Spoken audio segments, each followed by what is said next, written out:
It didn't look like war, but it may have changed everything. For days, the world was told tensions were cooling, that a ceasefire had stabilized the region. But beneath that calm surface, a different game was already in motion. In the Strait of Hormuz, the artery of global energy, Iran made a move so precise it didn't trigger a battle, it triggered uncertainty. 2 ships were taken, no missiles, no explosions, just a quiet action that sent shockwaves through oil markets, military command rooms, and diplomatic channels. Suddenly, the rules didn't seem so clear anymore. This wasn't about firepower. It was about control of timing, of perception, of the entire strategic narrative. And now the real question is, if no line was clearly crossed, how do you respond? Listen carefully to the silence. It is not the sound of peace. It is the sound of a geopolitical trap snapping shut, locking the greatest military superpower in history inside a cage built entirely of its own perception. For the past few weeks, the world was ordered to breathe a collective sigh of relief. A ceasefire was supposedly in place. Diplomatic channels were reportedly buzzing with constructive dialogue. The talking heads in Washington, the financial pundits in London, and the mainstream global press were all reading harmoniously from the exact same script. Tensions in the Middle East were finally de-escalating. The aircraft carriers were standing down. The rhetoric was softening. The narrative of peace had been aggressively marketed to the global public, creating a comfortable, heavily subsidized illusion that the crisis had been managed, contained, and neutralized by Western diplomacy. But in the brutal theater of modern warfare, peace is very often just a cognitive smokescreen. It is a blinding light designed to make you look away right before the actual strike happens. Because while the diplomats were shaking hands in air-conditioned rooms, and while politicians were claiming victory on cable news networks, a completely different, infinitely more dangerous reality was unfolding in the sweltering waters of the Persian Gulf. In a flash of cold, calculated precision, the Islamic Revolutionary Guard Corps Navy mobilized. They did not launch a barrage of ballistic missiles. They did not declare an all-out kinetic war. They did not do anything that the Pentagon's multi-billion-dollar threat assessment algorithms predicted they would do. They did something far more devastating to the Western strategic mindset. They boarded and seized 2 commercial vessels right in the middle of the Strait off Hormuz. This was not a skirmish. This was not an accident. And most importantly, this was not just about the physical hulls of 2 ships. This was a masterclass in narrative warfare. It was a cognitive strike designed to violently shatter the Western illusion of control and broadcast a chilling new reality to the entire planet. The message from Tehran was not delivered through a quiet diplomatic cable, but through the barrel of a heavy machine gun, pointed directly at the jugular vein of the global capitalist economy. Today, we are going to tear down the superficial headlines. We are not going to look at this event as a simple maritime incident or a routine security alert. We are going to deconstruct it through the unforgiving lens of information warfare, psychological operations, and narrative dominance. We are going to look at exactly how a nation with a fraction of the naval budget of the United States just managed to paralyze the American strategic apparatus, dictate the absolute rules of engagement, and weaponize the perception of fear on a massive global scale. Welcome to the Phantom Blockade. Welcome to the ultimate cognitive battlefield of the Strait of Hormuz.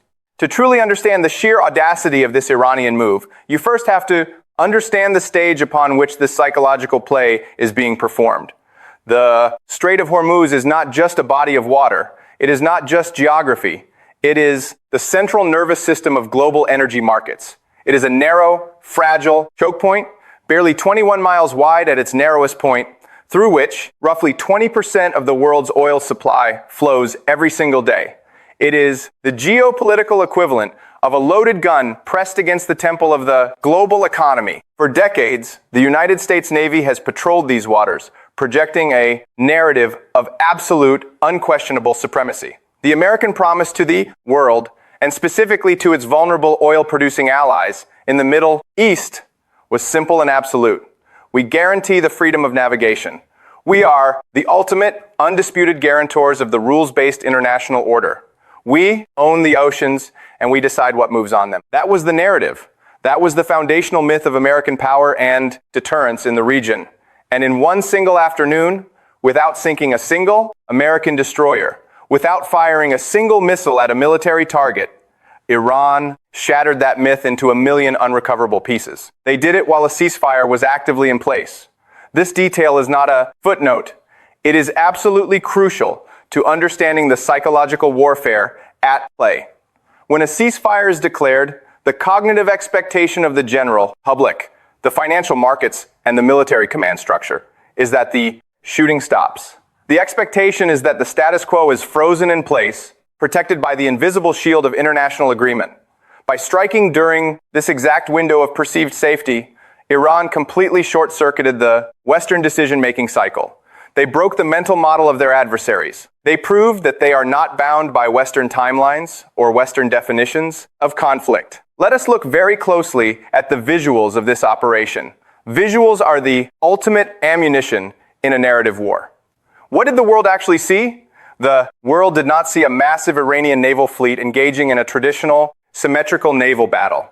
The world saw small, agile, slightly rusted, fast attack craft surrounding massive, multi-million-dollar commercial steel, Leviathans. It is the classic David versus Goliath framing, deliberately engineered for maximum psychological impact. But in this specific version of the story, Goliath is not just defeated, Goliath is humiliated. The massive American naval presence in the region, with its billion-dollar Arleigh Burke-class destroyers, its state-of-the-art Aegis radar systems, and its unmatched kinetic firepower, was rendered completely impotent. They watched it happen on their screens. They had to watch it happen. Why? Because of how Iran masterfully framed the operation. And this is where the genius of their cognitive warfare truly shines, revealing a deep understanding of Western vulnerabilities. If Iran had released a triumphant statement saying, "We are seizing these ships to destroy American economic interests, and we hereby declare war," the United States would have had a clear, undeniable, and universally accepted justification to respond with overwhelming military force. The narrative would have been incredibly simple. The story would write itself. Iran is a rogue state committing an act of unprovoked, irrational aggression, and America, the righteous global policeman, must defend the freedom of the seas to protect the world. That is the exact kind of fight the Pentagon knows how to win. That is the exact story. Washington knows how to sell to the United Nations and to its own voters. But Iran did not give them that story. Iran denied them that narrative entirely. They starved the American war machine of the one thing: it needs more than fuel, morale justification. Instead, the Islamic Revolutionary Guard Corps released a statement that is a masterpiece of legalistic psychological operations. They did not call it an act of war. They did not call it a military strike. They called it law enforcement. They calmly claimed that the seized vessels had committed violations of maritime rules. They used the exact same sterile, bureaucratic vocabulary that the West constantly uses to justify its own global policing actions. They hijacked the language of international law and weaponized it against the very architects of that law. Think about the intense cognitive dissonance this creates in the minds of Western commanders and politicians. Iran is essentially broadcasting a message that says, "We are not pirates. We are not terrorists. We are simply the traffic cops of the Strait of Hormuz. Your vessels broke the rules in our sovereign jurisdiction, and we are simply impounding your vehicles until the fines are paid and the investigation is complete." This framing is incredibly toxic to the American strategic response. By branding the seizure as a legal regulatory action, Iran violently forces the dispute out of the realm of clear-cut military confrontation and drags it into the murky, ambiguous, paralyzing swamp of gray zone warfare. They intentionally create a dense fog of legal uncertainty. Was the ship actually polluting the water? Was it veering dangerously out of the designated shipping lane? Did its automatic identification system transponder go dark for a few critical minutes? By the time the West tries to meticulously fact-check these claims, by the time the satellite data is reviewed by intelligence analysts, and by the time the maritime legal experts debate the exact, precise coordinates of international waters versus Iranian territorial waters, the narrative battle is already completely over. The ships are already anchored in Iranian ports. The high-definition images of heavily armed Iranian commandos standing victorious on the decks of Western-aligned vessels are already going viral across the entire Arab world. The psychological victory is secured before the facts are even established. The claim of legal enforcement acts as an impenetrable psychological shield. It paralyzes the adversary. The United States cannot simply launch a barrage of Tomahawk cruise missiles at Iranian naval bases over a disputed traffic violation. If they do, America instantly loses the moral high ground on the global stage. America becomes the aggressive imperialist power that broke a fragile international ceasefire over a minor regulatory dispute. Iran has systematically trapped the United States in a narrative corner where every possible reaction is a losing move. But the psychological operation goes even deeper than just the seizure itself. Let us analyze the carefully crafted statement from Tehran regarding their broader diplomatic stance in the immediate aftermath. In the very same breath that they announced the capture of these massive, vital, commercial vessels, Iranian government officials calmly, almost pleasantly, state that they are entirely open to diplomacy. They declare that they are perfectly ready to negotiate, provided the United States keeps its previous promises. This is the Russian and Soviet doctrine of escalate to de-escalate executed flawlessly in the modern information space. It is the geopolitical equivalent of walking into a room, putting a loaded revolver directly on the center of the negotiation table, flashing a polite smile, and asking, "So, where were we on that trade deal?" It is armed diplomacy in its purest, most distilled form. The message is not meant for the terrified captains of those two seized ships. Those two ships are entirely irrelevant. They are merely disposable props in a much larger, global, theatrical production. The message is aimed directly, with laser precision, at the minds of the policymakers in the White House, the risk assessment actuaries in London, and the oil commodity traders in New York and Chicago. The narrative being aggressively broadcast is unmistakable. Tehran is saying to Washington, "You do not dictate the terms of peace in our hemisphere. A piece of paper signed in a luxury hotel in Geneva or Washington does not protect your economy. We control the physical valve. We can turn the global economy off, and we can turn it back on whenever we choose. We are the ones in control." This is exactly how you establish absolute asymmetry in the cognitive domain. You do not need to be stronger than your enemy physically. You do not need more ships. You do not need better stealth technology. You just need to flawlessly convince them that the cost of challenging you is completely unacceptable. You need to hack their risk calculus. Let us look at who is actually suffering the most profound damage in this scenario. It is not the United States Navy in a physical sense. Not a single American sailor was scratched. Not a single steel hull was breached. No American blood was spilled. The real casualty here is American credibility, and the real lasting damage is being inflicted on the global perception of Western security guarantees. When Iran boldly seizes two commercial vessels right under the nose of the Fifth Fleet and faces zero immediate military consequence, they are actively, aggressively rewriting the rules of global deterrence. We must understand that deterrence is not a physical wall. Deterrence is not a magic force field. It is a purely psychological state. Deterrence only exists if your enemy genuinely believes you will actually pull the trigger if they cross a line. By boldly daring the United States to act during a highly publicized ceasefire and watching the United States hesitate, stumble, and issue empty statements, Iran is systematically dismantling the psychological barrier of American deterrence. They are showing every other nation in the region that the American security umbrella is nothing but a hologram. It looks impressive from a distance, but it provides no actual shelter when the storm hits. If you are a Gulf state, if you are Saudi Arabia or the United Arab Emirates, relying heavily on Washington for maritime protection to export your only source of wealth, you are watching this event with absolute bone-chilling terror. You are realizing that the United States might have the apocalyptic firepower to destroy the entire world 3 times over, but they completely lack the narrative maneuvering space, the political willpower, and the cognitive courage to protect your oil tankers from a few fiberglass speedboats. By exposing this paralysis, Iran is actively driving a massive psychological wedge between America and its historical Middle Eastern allies. They are proving through undeniable physical action that they, and only they, are the true, undisputed landlords of the Persian Gulf. Now, let us examine the profound, terrifying impact this narrative warfare has on the actual physical battlefield and the realm of high-level political decision-making. This is where the concept of the phantom blockade transitions from a theoretical concept into a terrifying economic reality. In traditional kinetic warfare, If you want to blockade a country or choke off a vital global trade route, you have to physically deploy hundreds of warships, lay thousands of deadly naval mines, maintain an ironclad perimeter, and be prepared to sink anything that moves.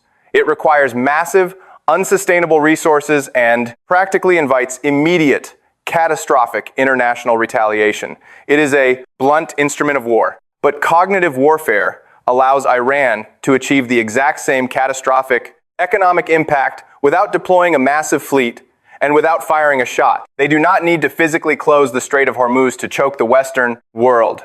They only need to implant the lingering, viral fear that they might do it tomorrow. By successfully seizing just 2 ships and getting away with it, Iran sends a massive, invisible shockwave through the global maritime insurance industry. The actuaries sitting in skyscrapers in London do not care about political rhetoric. They do not care about who is right or who is wrong. They do not care about ceasefire agreements signed by politicians. They only care about mathematical risk. The exact moment those ships were boarded by the IRGC, the perception of risk in the Strait of Hormuz skyrocketed from a manageable baseline to an extreme red alert. Insurance premiums for any vessel transiting that 21-mile stretch of water instantly multiply. The cost of shipping a single barrel of crude oil surges overnight. The entire global supply chain shudders, groans, and slows down. This is the brilliant weaponization of the free market's own psychology. Iran is using the extreme hypersensitivity and risk aversion of the global capitalist system as a weapon against the system itself. They spend perhaps a few $1,000s in diesel fuel for their patrol boats, and in return, they inflict billions of dollars in economic friction, inflation, and market instability upon the Western world. This is a return on investment that no traditional military strike, no matter how precise, could ever hope to achieve. And look at the absolute policy paralysis it creates in the halls of power in Washington, D.C. The President of the United States is abruptly rushed to the Situation Room and presented with a menu of terrible lose-lose options by the Pentagon brass. Let us wargame option A. The United States launches a limited, precise military strike against the specific Iranian Revolutionary Guard naval bases that orchestrated the seizure. What is the narrative consequence of this kinetic action? Iran instantly floods the global information space with highly produced media claiming that the United States is a reckless warmonger. They broadcast to the world that Washington unilaterally broke the fragile ceasefire. They frame it as American imperialism brutally attacking a sovereign developing nation over a simple, routine, maritime law enforcement issue. The global South unanimously condemns the United States. The anti-war factions domestically erupt in protests. And far worse, Iran holds the ultimate trump card. They retaliate by actually launching a swarm of suicide drones and ballistic missiles at Saudi oil infrastructure, plunging the entire world into a massive, unprecedented energy crisis right before a major American election cycle. By choosing military action, the United States loses the narrative war, loses the moral high ground, and triggers an economic catastrophe. Now, let us look at option B. The United States does nothing militarily. They choose restraint. They rely on strongly worded diplomatic condemnations. They announce a new round of toothless economic sanctions, and they make impassioned, powerless appeals to the United Nations Security Council. What is the narrative? Consequence of this inaction? Complete, undeniable projection of weakness. Iran permanently cements its image as the untouchable, dominant hegemon of the Gulf. The IRGC speedboats become the de facto, unquestioned toll booth of global energy trade. The Arab allies, watching this display of American impotence, realize they are on their own. They accelerate their geopolitical pivot towards Beijing or Moscow for real, tangible security guarantees, realizing that Washington is hopelessly paralyzed by its own fear of narrative escalation. By choosing inaction, the United States loses its geopolitical standing, loses its allies, and loses its credibility as a superpower. Iran has meticulously, perfectly engineered this impossible dilemma. They have trapped the greatest military power in human history in a cognitive cage of its own making. This is what it truly means to be the proactive player on the geopolitical chessboard. This is what it means to be entirely on top of the strategic situation. You do not just react to your enemy's moves. You script the entire play.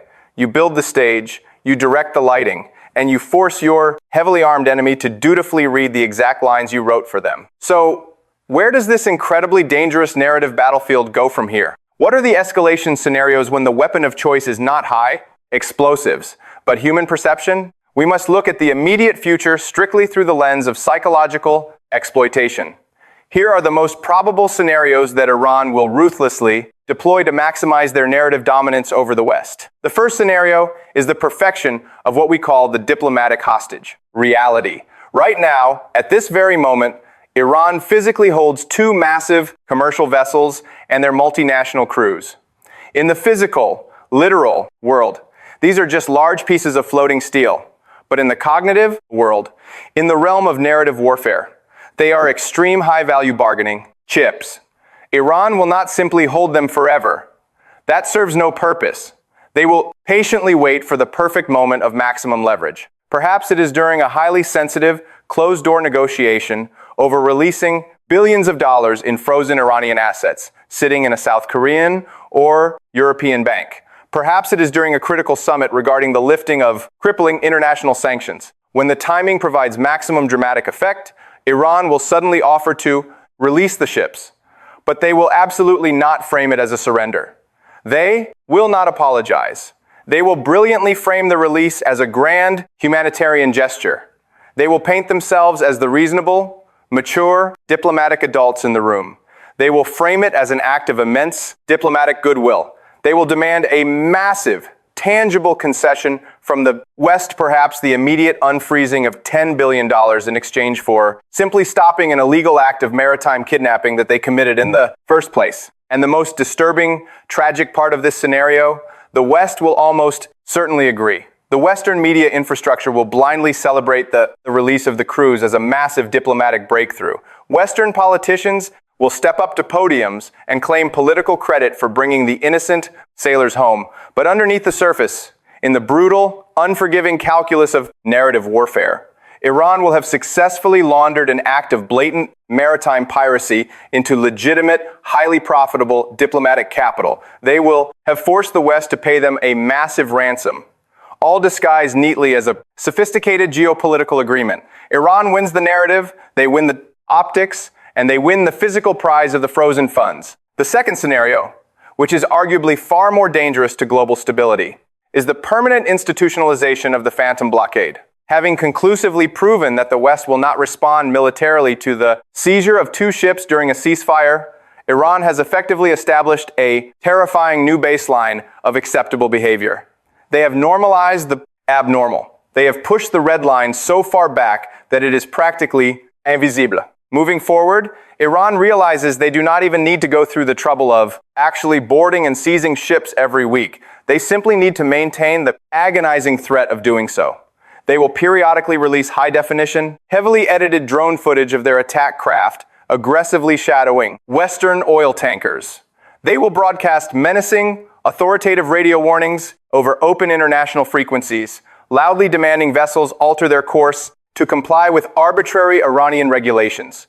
They will suddenly announce and conduct massive, highly publicized naval live-fire drills right on the absolute edge of the international shipping lanes. Every single one of these actions is a calculated psychological trigger. They are meticulously designed to keep the maritime insurance markets incredibly nervous, the oil traders on the edge of panic, and the Western militaries in a state of permanent, exhausting high alert. Iran will act like a phantom menace, always present, always threatening, always lingering just at the edge of the radar screen, but never quite crossing the invisible, ambiguous line that would finally trigger a massive kinetic retaliation. They will systematically bleed the West through 1,000 microscopic cuts of anxiety. They will force the United States Navy to spend tens of millions of dollars every single day keeping aircraft carriers strike. Groups on high alert in the region, burning out sailors, degrading equipment, and depleting maintenance budgets. While Iran spends practically nothing to achieve this effect, Iran will literally bankrupt their enemy's attention span and financial resolve. This is the ultimate, terrifying evolution of asymmetric warfare in the 21st century. Let us step back and look at the grand strategic picture. What has truly happened here in the waters of the Strait of Hormuz? We have just witnessed the absolute death of the old geopolitical order. we have seen undeniable, empirical proof that possessing the most advanced kinetic weaponry on planet Earth is entirely, laughably useless if you do not possess the narrative courage to use it, or if your adversary is smart enough to deny you the specific context in which you are allowed to use it. Iran has demonstrated to the entire world that they understand the modern battlefield infinitely better than their Western adversaries.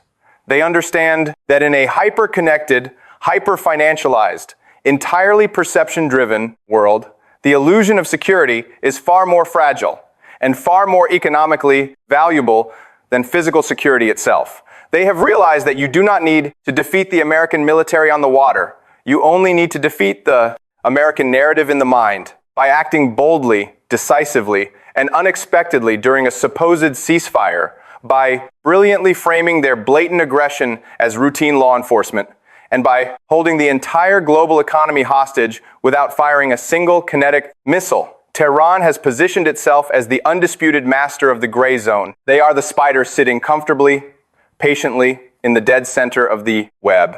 They do not need to actively hunt.